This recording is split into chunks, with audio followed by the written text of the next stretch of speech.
సభకు అధ్యక్షత వహిస్తున్నటువంటి పెద్దలు డాక్టర్ టి గౌరీశంకర్ గారు నిజానికి సాహిత్యంలో సాధికారత ఉన్నటువంటి వ్యక్తి.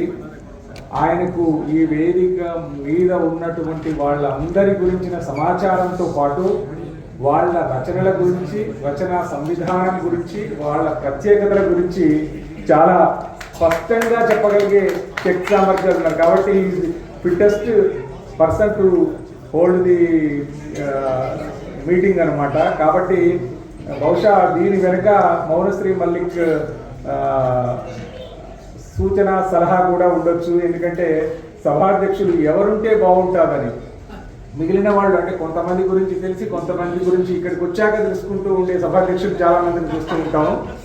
కానీ వారికి మా అందరి గురించి తెలుసు, వారి గురించి కూడా మా అందరికీ తెలుసు. వారు తెలుగు యూనివర్సిటీ పూర్వ రిజిస్ట్రార్గా 2 సార్లు ప్రపంచ తెలుగు మహాసభలను నడిపించిన రకరకాల నాయకత్వానికి పూర్తి మద్దతుదారుగా, కవిగా, రచయితగా, డాక్టర్ శ్రీనారాయణ రెడ్డి గారి మీదనే పరిశోధన చేసినటువంటి వ్యక్తిగా డాక్టర్ టి గౌరీశంకర్ గారు చాలా సుప్రసిద్ధమైనటువంటి సాహిత్యకారులు. అట్లాగే కేశవారెడ్డి గారు ఎప్పుడు చెప్తుండేవారు, సాహిత్యానికి ఎవరు గొప్పగా సేవ చేస్తున్నారు అంటే ఆయన భాషలో ఆయన ఒక వ్యంగ్యమైన స్పీడ్ లాంగ్వేజ్లో దేవదాసు చేస్తున్నాడయ్యా, దేవదాసు అతను చేసిన సేవ ఎవరు చేశాడు అని చాలా 30 ఏళ్ళ నుంచి నాకు తెలిసి ఒక 10-15 మంది పేర్లు చెప్పగలను. నేటినిజం ద్వారానే కవులుగా పుట్టి తిరిగి ఇప్పుడు ఎదుగుతున్న వాళ్ళు ఉన్నారు. ఎందుకంటే అక్కడికి వచ్చిన కవిత మరీ బాగా లేకపోతే తప్ప తీసి పక్కకెయ్యడు. ఏ మాత్రం కొంచెం బెటర్ క్వాలిటీస్ ఉన్నా దాన్ని తన పత్రికలో ప్రచురించి అతన్ని ఎంకరేజ్ చేస్తాడు. ఆ తర్వాత కవి ముందుకు పోయినా కొద్దీ తన తప్పుల్ని తానే తెలుసుకుంటూ వాటిని పరిహరించుకుంటూ ఉపసంహరించుకుంటూ కొత్త దారుల్ని వెతుక్కునే ఒక మార్గదర్శనం చేస్తాడు బైసా దేవదాస్ గారు. నిజానికి బైసా దేవదాస్ గారు శ్రీశ్రీ లాంటి వారి చేత ముందు మాట రాయించుకున్నటువంటి వ్యక్తి. వారు కూడా వేదిక మీద ఉన్నారు. ఇంకా శైలజా మిత్ర గారు ఇటీవలి కాలంలో ఎంత విస్తృతమైన పరిశోధనాత్మకంగా, నిజానికి విమర్శ అంటే పరిశోధన ఉండనక్కర్లేదు, విమర్శ అంటే మంచి చెడుల వివేచనే ప్రధానంగా పెట్టుకుని దానికి ఏదైనా ఆధార సూత్రాలు, భూమికలు ఉంటే వాటిని కోట్ చేస్తూ వాటి బ్యాక్గ్రౌండ్లో ఈ పుస్తకం ఎలా ఉంది అని మాత్రమే చూడాలి. అట్లా చూడకుండా ఇంకా లోతుల్లోకి వెళ్ళి చాలా పరిశోధనాత్మకంగా విమర్శ చేస్తున్నటువంటి వ్యక్తి. ఇందాక మహిళల్లో అని పెద్దూరు వెంకటదాస్ గారు అన్నారు. మహిళల అనే మాట తీసేస్తే కూడా మంచి విమర్శకురాలు ఈరోజు శైలజా మిత్ర గారు, వారు కూడా ఉన్నారు. వారు మాట్లాడతారు. వారు ఎంత లోతుగా విశ్లేషణ చేస్తారో మీరు తర్వాత చూస్తారు. కాకపోతే అందరికీ సమయం ప్రాబ్లం ఉండేటట్టుంది. తర్వాత పెద్దూరి వెంకటదాస్ గారు మాట్లాడి వేదికల మీద మాట్లాడడంలో చాలా నేర్పరితనాన్ని సంతరించుకున్నారు. ఏంటంటే సంస్థకు, నేను కొత్తగా విన్నాను, వ్యక్తులకు వయసు పెరిగితే ఆయుష్ పెరుగుతుందట, సంస్థకు వయసు పెరిగితే ఆయుష్ కూడా పెరుగుతుందట. ఇది చాలా గొప్పగా ఉంది. కవిత్వాన్ని ఇట్లా అదే కవిత్వం ఉన్నదానికంటే కొంచెం కొత్తగా చెప్పడమే కవిత్వం.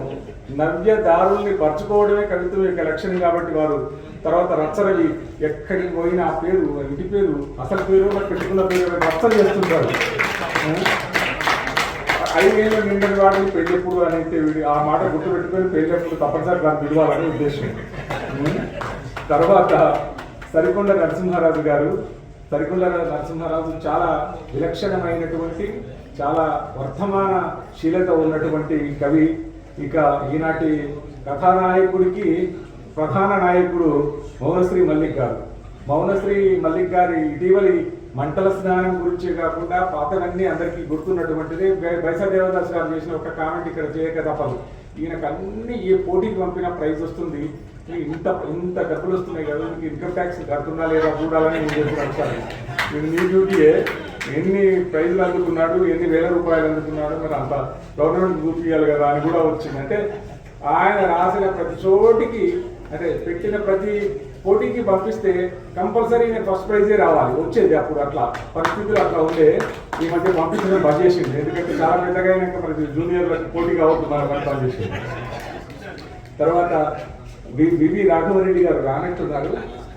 తర్వాత పొత్తూరి సుబ్బారావు గారి సాహిత్య సేవ కూడా చిన్నది కాదు. వారు మాసపత్రికను నిర్వహించినప్పటికీ ఆ మాసపత్రికలు నిజానికి అందరిని ఎంకరేజ్ చేసే విధంగానే అది నడిపిస్తూ ఉంటారు. తర్వాత ఇతర సాహిత్య కార్యక్రమాల్లో కూడా వారు చేసినటువంటి సేవలు మనం అందరం గుర్తించింది. కాబట్టి ఈ వేదిక ఒక శోభాయమానమైనటువంటి వేదిక. ఈ శోభాయమానమైనటువంటి వేదిక ఇట్లా తయారు కావడానికి మౌనశ్రీ మల్లికి మద్దతు ఇచ్చినప్పటికీ ఈనాటి అసలు కథానాయకుడు, అసలు హీరో వెల్లపూరి సుధీర్ కుమార్ వ్యక్తుల మీద ఉండేటటువంటి ప్రేమ ఇందులో వ్యక్తమవుతుంది. నిజానికి వీళ్ళందరూ చాలా క్లోజ్ ఫ్రెండ్స్ ఏం కాదు సుధీర్ కుమార్కి, కానీ ఒక ఫ్రెండ్ నుండి అంటే ఒక దీపం నుండి ఇంకొక దీపం వర్ధిల్లినట్లు అని నన్నయ్య చెప్పాడు. అట్లా ఒక ఫ్రెండ్ నుండి ఇంకొక ఫ్రెండ్ తయారై ఇంతమంది ఈరోజు మేము సుధీర్కు ఫ్రెండ్స్గా మారిపోయాము. అందువల్ల ఈ వేదిక మీద కూర్చున్నాము. సుధీర్ కుమార్ స్నేహం ఎలా ఉంటుందంటే, సభ ఎలా ఉంటుందంటే, ఎవరైనా కవిత్వం ఈ కాలంలో హైదరాబాద్లో చాలామంది కవులు కవిత్వం పుస్తకం వేసుకొని ఫ్రెండ్స్ని పిలుచుకొని తర్వాత తగ్గిన పుస్తకం ఆవిష్కరణ మాటలు డిస్బర్స్ ఉంటుంది. కుటుంబంతో సహా వచ్చాడు. పిల్లలని కూడా వేదికకు పరిచయం చేశారు. చిన్న చిన్న పిల్లల్ని కూడా వేదికకు పరిచయం చేశారు. తర్వాత ఇంకా వాళ్ళ కుటుంబ సభ్యులు అందరినీ, అంటే fully involvement. Just book release అంటే బుక్ రిలీజ్ కాదు, మొత్తం తన కుటుంబాన్ని అంతరంగాన్ని అంత ఇన్వాల్వ్ చేసేటటువంటి ఒక గొప్ప ప్రోగ్రాము తెల్లపూడి సుధీర్ కుమార్ యొక్క మనస్తత్వాన్ని, ప్రేమతత్వాన్ని తెలియజేస్తుంది. ఇక ఇది నిజానికి మొదటి పుస్తకం అయితే అట్లా చెయ్యొచ్చేమో అని అనిపించింది. ఎందుకంటే శిథిల చిత్రాల జాతర 12 ఏళ్ల కింద రిలీజ్ అయినప్పుడు ఇంకెట్లా చేసి ఉన్నాడో నేను చూడలేదు. కానీ ఇది మొదటి పుస్తకం రోజు పులకించేటటువంటి కవి చేసుకున్న ఒక సభలాగా ఉంది. నాకు అది గుర్తొస్తుంది. ఏంటంటే నా మొదటి పుస్తకం 1995లో డాక్టర్ సి నారాయణ రెడ్డి గారు ఆవిష్కరించేటప్పుడు నాకు ఇదే ఫీలింగ్ ఉండేది. మా ఆవిడ వచ్చి ముందు సీట్లో కూర్చునేది, మా పాపని ఎత్తుకొని కూర్చుంటే అదొక ఫీలింగ్ అంట. మా చుట్టాలని వాళ్ళని వీళ్ళని పిలిచాను. దాంట్లో సి నారాయణ రెడ్డి చెప్పిన మాట ఒకటి నాకు ఇప్పుడు చాలా గుర్తొస్తుంది. క్షమయా ధరిత్రి అని ఒక పోయం ఉంటుంది. అప్పుడు నేను నిరుద్యోగిని కాబట్టి నేను ఏం లేకుండా నిరుద్యోగిగా ఉండి పెళ్లి చేసుకుని పిల్లల్ని కానీ ఇంత కాలం గడిపాను. 20 సంవత్సరాలకే పెళ్ళయింది కాబట్టి 25-26 సంవత్సరాల వరకు పిల్లలు అయ్యారు కాబట్టి దాంతో నేను చాలా పేదరికంలో ఉన్నానని క్షమయా ధరిత్రి అని ఒక పోయం రాశాను. ఆ పోయం ఎట్లా ముగుస్తుందంటే, నిన్ను క్షమయా ధరిత్రి చేసిన నా దగా స్ఫురిస్తుంది అని ఒక వాక్యం ఉంటుంది. మా ఆవిడని గుర్తు చేస్తుంది. అయితే నాకి దగాకి మధ్య స్పేస్ పోయింది. దాన్నట శ్రీనారాయణ రెడ్డి గారు బుర్ర చాలాసార్లు వేడెక్కితే కానీ అర్థం కాలేదు. నాదగా ఏంటి అని అనుకున్నాడట. అప్పుడు అర్థమైంది, నా దగా స్ఫురిస్తుంది. అప్పుడు నేను అనుకున్నా, నాకు వెంటనే నా పాట జ్ఞాపకం వచ్చింది. సినిమా పాట ఏంటంటే, శివరంజని నవరాగిని నాదానివి నీవే నాదానివి అని పాట మొత్తం పాడింది స్టేజ్ మీద. అట్లాంటి అంటే అపురూపమైన ఘట్టాన్ని చివరికి మా అమ్మ పెద్ద సాహిత్యం తెలియని ఆమె కూడా ఆ రోజు నారాయణ రెడ్డి ఏదో పాడింది కదా, మంచి పాడిందని చెప్తూ ఉండేది. మా ఆవిడ ఎప్పుడు గుర్తు చేసుకుంటుంది. ఇట్లాంటి మధురమైన జ్ఞాపకాల వేదికగా తొలి కవితా సంపుటి ఆవిష్కరణ ఉంటుంది. కానీ తెల్లపూడి సుధీర్ది మలి కవితా సంపుటి ఆవిష్కరణ కూడా అట్లాంటి అభినందన. ఇక నిజానికి ఇందులో 62 భిన్నమైనటువంటి కవితలున్న పుస్తకం ప్రణమిల్లే పాదాలు. ఈ 62 ఉండడం అత్యంత సహజం. ఇందులో చాలా విచిత్రంగా కవిత్వం అని ఒక శీర్షిక పెట్టి, అంటే ప్రక్షాళన పేరు మీద రాసిన పోయము చివరికి వేశాడు. అది కవిత్వం గురించి రాసిన కవిత్వం.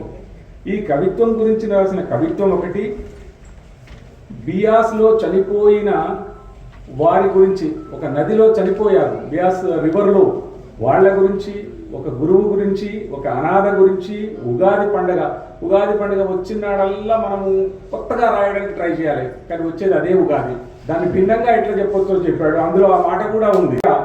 ఇతర అకాల మరణాలు, ఎడబాటు, చెట్టు కొట్టివేత వల్ల వచ్చే బాధలు, పేదల వేదనలు, చరవాణి వల్ల సమస్యలు, విద్యార్థుల వేదనలు, కళాకారుడి వేదనలు మొదలైన అనేక వస్తువుల మీద రాసినటువంటి కవిత్వం ఈ ప్రణమిల్లే పాదాలు. ముందే చెప్పినట్టు ప్రణమిల్లే పాదాలు ఏవి ఎవరికి పడితే వాళ్ళకి ప్రణమిల్లలేము అని చెప్పడానికి ప్రణమిల్లే పాదాలని నాన్నకి సింబల్గా పెట్టాడు. అది చాలా సున్నితమైన మనసున్న వాళ్ళు రాసేటటువంటి కవిత. ఇంకా ఇందులో రాచపాలెం చంద్రశేఖర్ రెడ్డి గారు తన ఆత్మను పట్టుకొని ముందు మాట రాశారు. ఈయన ఎలాంటి వాడు, ఈయన ఏం కవిత్వం రాశాడు, ఈయన ఎవరి పక్షం వహించాడు, ఈయన ఎవరి గురించి నిరంతరం ఆలోచిస్తూ ఉంటాడు అని చెబితే ఇద్దరు రెండు రకాలుగా చెప్పారు. ఒకరు తనికెళ్ళ భరణి గారు భార్యాభర్తల సంబంధం గురించి, మానవ సంబంధాల గురించి, విరహాల గురించి, చెట్ల గురించి, పిట్టల గురించి రాశాడు అని చెప్పాడు. ఇది ఒక అబ్జర్వేషన్.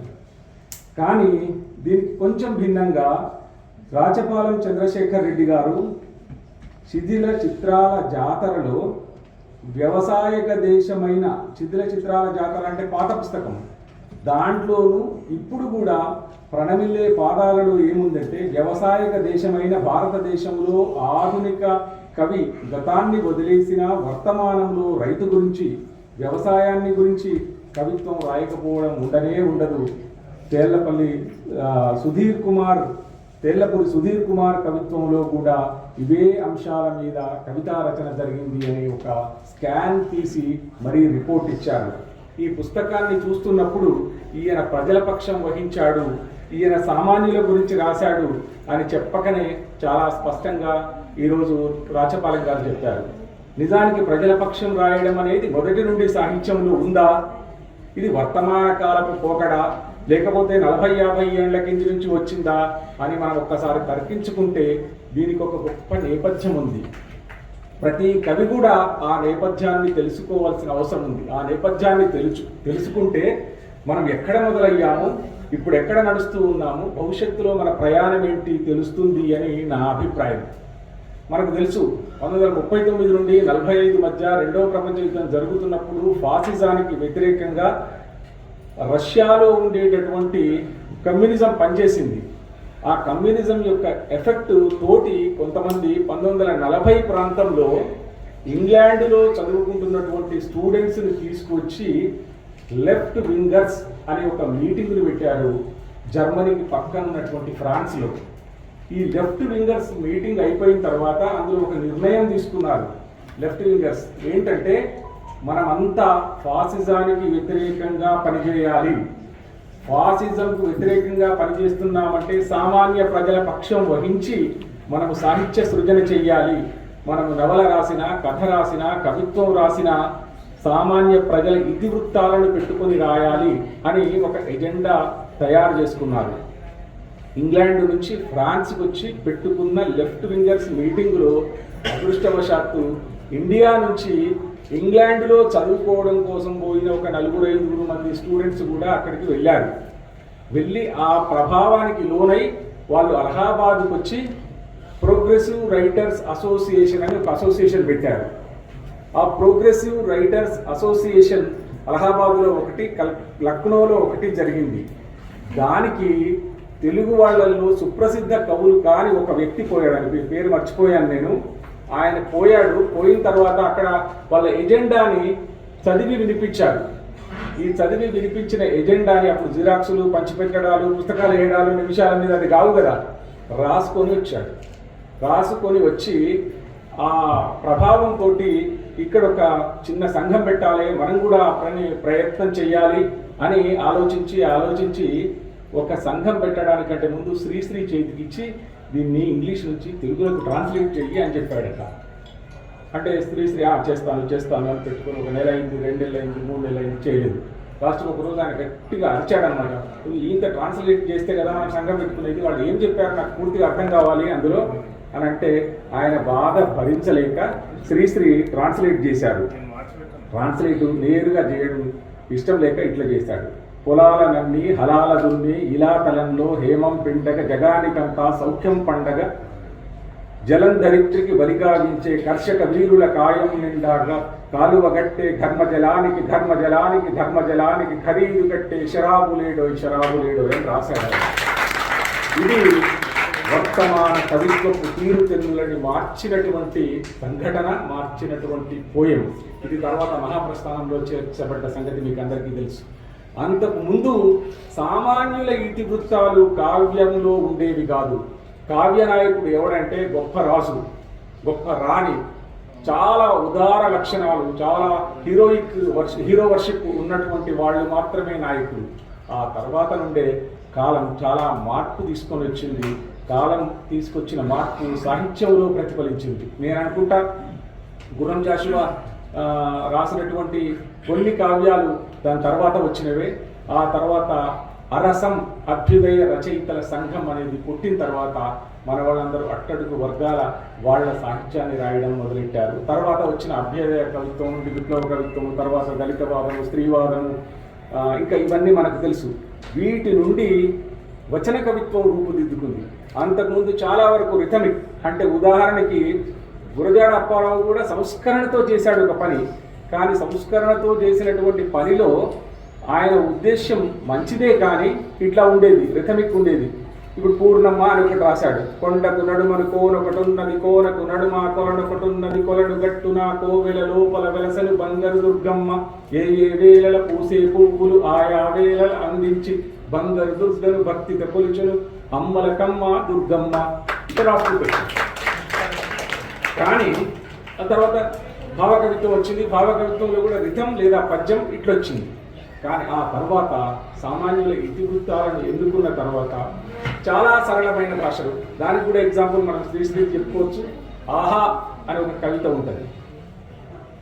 ఇంకా ముందుకు వచ్చి చూస్తే ఒక కొట్లపల్లి రామారావు అని ఇక్కడ ఒక కవి ఉన్నాడు వరంగల్లో. చాలా సృజనాత్మకంగా ఆలోచించి చాలా కొత్తగా చెప్పాడు. ఏంటంటే బండ అన్నదట నీళ్లతోటి, ఏంటి ఆ దిక్కుమాలిన పరుగు, ఎప్పుడు ఉరుకుతూనే ఉంటావు, కాస్త స్థిమితంగా ఉండలేవంటే, ఏంటి ఆ దిక్కుమాలిన బండబారినతనం, నీతోటి ఆ పేరు వచ్చింది, కొంచెం కదిలి చూడరాదు అని నీళ్లు అన్నాయి. ఎవరి ఆలోచన వాళ్ళకి ఉంటుంది అని ఆయన కవిత్వం చెప్పాడు. ఇట్లాంటి కొత్త ఆలోచనలు కవిత్వంలోకి ఇంజెక్ట్ అయ్యాయి. కాబట్టి వచన కవిత్వంలో ఏదైనా స్ట్రైట్గా హృదయానికి హత్తుకునేటట్టు చెప్పే పరిస్థితి వచ్చింది. ఆ పరిస్థితిని అద్భుతంగా ఉపయోగించుకున్న అనేక మంది కవుల్లో తేళ్లపూరి సుధీర్ కుమార్ కూడా ఉన్నాడని నేను సగర్వంగా ప్రకటించగలను. ఒక్కటి చెప్తాను, మనస్పర్ధలుంటే ఎట్లా ఉంటుంది అని ఒక పోయం రాశాడు ఆయన.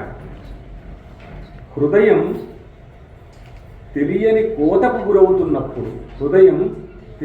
కోతకు గురవుతున్నప్పుడు మదిలో మౌన రోదన మొదలవుతుంది. మనసుకు దగ్గరైన వారితో అర్థం లేని విరోధం పెరిగి దూరమవుతున్నప్పుడు అందంగా అలంకరించిన గది కూడా సమాధిరానే గోచరిస్తుంది.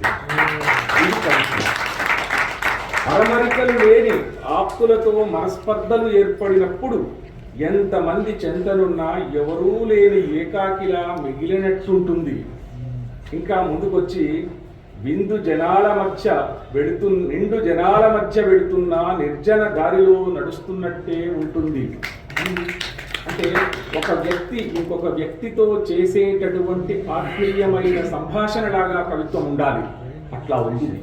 అందుకు మనం ఈ కవిత్వాన్ని ప్రేమిస్తున్నాం. ఇంకా ఇవే కాకుండా ఇంకా 2-3 సందర్భాలు ఇది నేను చాలామంది రాయిగా విన్నాను. ఎవరికి వాళ్ళదే కొత్తది. రోజు భార్యాభర్తలు కలిసి ఉంటే ఒక వారం రోజులు భార్య లేకపోతే ఫీలింగ్ ఏముంటుంది అనేది చాలామంది రాశాడు. కానీ ఇతను కొత్తగా రాశాడు. పెళ్ళాం ఊరెళ్తే అనే వికృతమైన మాట కంటే ఇంకా మంచిగా సన్నగా కూడా చెప్పొచ్చు. పెళ్ళాం ఊరెళ్తే కూడా ఏకాంతాన్ని జయించడం ఎంత కష్టమో నువ్వు ఊరెళ్ళాకే తెలిసి.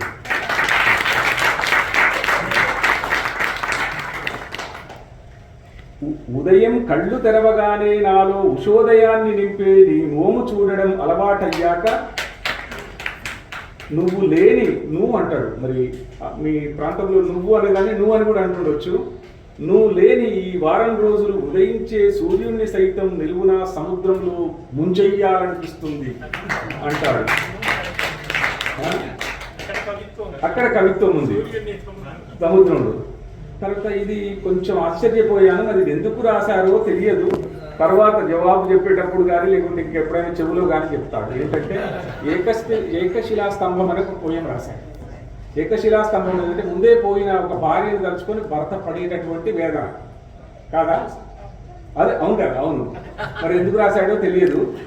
అనుకున్నట్టుగానే వెళ్ళిపోయావు కదా, నన్నిలా హఠాత్తుగా ఒంటరివాడిని చేసి అనంత శూన్యంలోకి విసిరేసి, నీకు గుర్తుందా నాడు తలుపు చాటు నుండి నువ్వు చూసిన తొలి చూపుతో నా మనసులు ముడిపడి సప్తపదితో మొదలై సప్తపదుల వరకు సాగిన మన సంసార సాగర సంగమానికి 40 వసంతాలు అని చెప్పి మొత్తం డిస్క్రైబ్ చేస్తారు. వచన కవిత్వంలో ఉండే టెక్నిక్ వెసులుబాటు కూడా ఇది. ఎక్కడ మన పెళ్ళి ఎప్పుడు మొదలైంది, తర్వాత నేను మొదలు జబ్బున పడితే నువ్వు ఎట్లా ఆదుకున్నావు, నువ్వు జబ్బున పడితే నేను ఆదుకున్నా కానీ నువ్వు ఎట్లా వెళ్ళిపోయావు, ఇట్లా అన్యాయంగా వెళ్ళిపోయి నన్ను ఒంటరిని చేసావు అనేది ముగింపు. భర్త చనిపోయిన భార్య జీవితంలో విజయం సాధిస్తుంది, భార్య చనిపోయిన భర్త జీవితంలో విజయం సాధించడం చాలా కష్టం, 1% ఉంటుంది. జీవించడమే కష్టం. కరెక్ట్. ఈ నేపథ్యం మనకు గుర్తొస్తుంది పోయం చదువుతుంటే. పోయం అట్లా రాయాలి అని అనిపించింది. అందుకే సుధీర్ కుమార్ని మనం అభినందించాల్సిన అవసరం ఉంది. ఇట్లాంటి పోయిమ్స్ రాసినందుకు. ఇంకా 1-2 అంటే చెట్ల మీద రాసినటువంటివి, తర్వాత అకాల మరణాల మీద రాసినటువంటివి, ఇంకా 3-4 సందర్భాలలో చూస్తే ఒక భిన్నమైనటువంటి సందర్భాలు, అంటే కారణాలు అక్కరలేని సందర్భాలని లిఫ్ట్ చేస్తాడు. కొన్ని సందర్భాలు ఉంటాయి ఏంటంటే, బియాస్ నదిలో చనిపోయిన దానికి ఇది బాగా ఫిట్ అవుతుంది నేను అనుకునే ఆలోచన. బియాస్ నదిలో చనిపోయిన యూత్, బహుశా స్టూడెంట్స్ అనుకుంటా, వాళ్ళు చనిపోయినప్పుడు ఈయన ఫీల్ అయింది రాశాడు. ఆశల పునాదులతో నిర్మించుకున్న మేడ ఒక్కసారిగా కుప్పకూలినట్టు, ఆశయాలనే ఊపిరిగా ఊదుకొని ఎదుగుతున్న చెట్టు ఉన్న ఫలంగా నేల కొరిగినట్టు, కన్నవారి కలలు సాకారమవుతున్న తరుణంలో బియాస్ నది రూపంలో మృత్యువు వారందరినీ పొట్టన పెట్టుకుంది. ఇది బాగానే ఉంది, కానీ డిక్షన్ మీద మనం ఒక్కసారి ఆలోచించాల్సిన అవసరం ఉంది. డిక్షన్ అంటే ప్రతి కవిత చెప్పడానికి ఫీలింగ్ తోటి ఏది వస్తే అది చెప్పడం కరెక్ట్. అంటే కవిత్వ నిర్మాణం గురించి మాట్లాడాల్సిన అవసరం ఉందా అంటే ఒక సందర్భం మనము ఈ 2 ఉపమలు లేకుండా కింది వాక్యాలు చదవచ్చు కదా అని అనిపించింది ఈ ఒక్క పోయంలో. ఉదాహరణకు మళ్ళీ చెప్తాను. ఆశల పునాదులతో నిర్మించుకున్న మేడ ఒక్కసారిగా కుప్పకూలినట్టు, ఆశయాలని ఊపిరిగా ఊదుకొని ఎదుగుతున్న చెట్టు ఉన్న ఫలంగానే నేల కొరిగినట్టు అని చెప్పి, అంటే ఈ 2 ఉపమలు ఇచ్చి కన్నవారి కలలు సాకారమవుతున్న తరుణంలో బియాస్ నది రూపంలో మృత్యువు వారందరినీ పొట్టన పెట్టుకుంది అని స్టేట్మెంట్ ఇస్తాడు. మీకు మనందరికి ఒక ఎగ్జాంపుల్ నేను చెప్తాను. నేను తొలి రోజుల్లో కవిత్వం రాస్తున్నప్పుడు ఇట్లా రాశాను. ఏంటంటే, ప్రజాస్వామ్యం అంటే ప్రజల చేత, ప్రజల కొరకు, ప్రజల వలన ఏర్పడింది అన్నారు. కానీ ప్రజాస్వామ్యం అంటే నాయకుల చేత, నాయకుల కొరకు, నాయకుల వలన ఏర్పడింది అని నేను చదివాను. చదివితే మా మిత్రుడు ఒక మద్దూరు నగేష్ బాబు అన్నాడు, మనము దీని మీద సీరియస్ డిస్కస్ చేయాలి, నువ్వు పైది చెప్పకుండా కింది చెప్తే ఎంత బాగుంటుంది చూడు అన్నాడు. మళ్ళీ చెప్పి చూశాను. ప్రజాస్వామ్యం అంటే అనాలి కవి అనగానే, ఓహో వీడు ఏం చెప్తాడో ప్రజాస్వామ్యం అంటే చూస్తే నాయకుల చేత, నాయకుల కొరకు, నాయకుల వలన ఏర్పడింది అంటే నవ్వుతాడు. మొదటిది వాడికి గుర్తొస్తుంది. మళ్ళీ ప్రజల చేత, ప్రజల కొరకు, ప్రజల వలన అని చెప్పాల్సిన అక్కర్లేదు అని నేను నేర్చుకున్నా. అట్లా కొన్ని అట్లాంటి నేర్చుకోవాల్సిన పోయమ్స్ కూడా ఇందులో ఉన్నాయి. సుధీర్ అట్లానే అందులో ఎక్స్ప్రెషన్ తక్కువ ఉందని నేను చెప్పడం నా ఉద్దేశం కాదు. ఎక్స్ప్రెషన్ బ్రహ్మాండంగా ఉంది. అంటే సంక్షిప్తీకరించడం. అంటే ఒక పోయం ఎప్పుడు బాగుంటుంది అంటే, ఎత్తుగడ మీద శ్రద్ధ, నిర్వహణ మీద శ్రద్ధ, ముగింపు మీద శ్రద్ధ, శీర్షిక పట్ల కూడా జాగ్రత్త. నాకు బాగా నచ్చే ఒక్క పోయం చెప్తాను, నేను ముగిస్తాను కూడా, టైం ఎక్కువైనట్టుంది.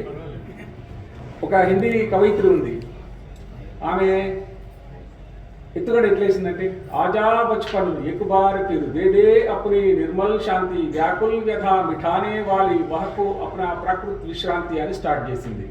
అంటే మనకు క్యూరియాసిటీ పెరుగుతుంది. రావే నా బాల్యమా, రావే నా బాల్యమా అంటారు. బాగుంది, ఇంట్రెస్టింగ్ ఉంది, ఏం చెప్తుందో బాల్యం గురించి అని కిందికి పోతాం. ఇందులో బాల్యం పోయిన కూడా 2-3 ఉన్నాయి.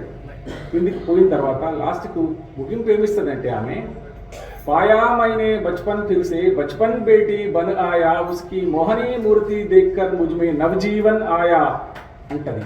అంటే పొందాను నేను నా బాల్యాన్ని తిరిగి, నా కూతురుని నా ఒడిలో పెట్టుకొని నా బాల్యాన్ని తిరిగి తెచ్చుకున్నాను చూడు అని ముగిస్తాడు.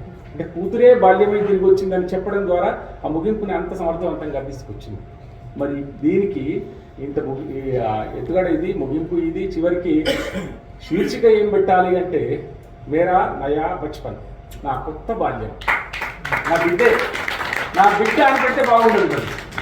నా కొత్త బాల్యం అంటే ఒక కవి తను ఎదుగుతున్న కొద్దీ నిర్మాణ కౌశలం పట్ల శ్రద్ధ పెంచుకొని ఇట్లాంటివి చేస్తూ ఉంటాడు.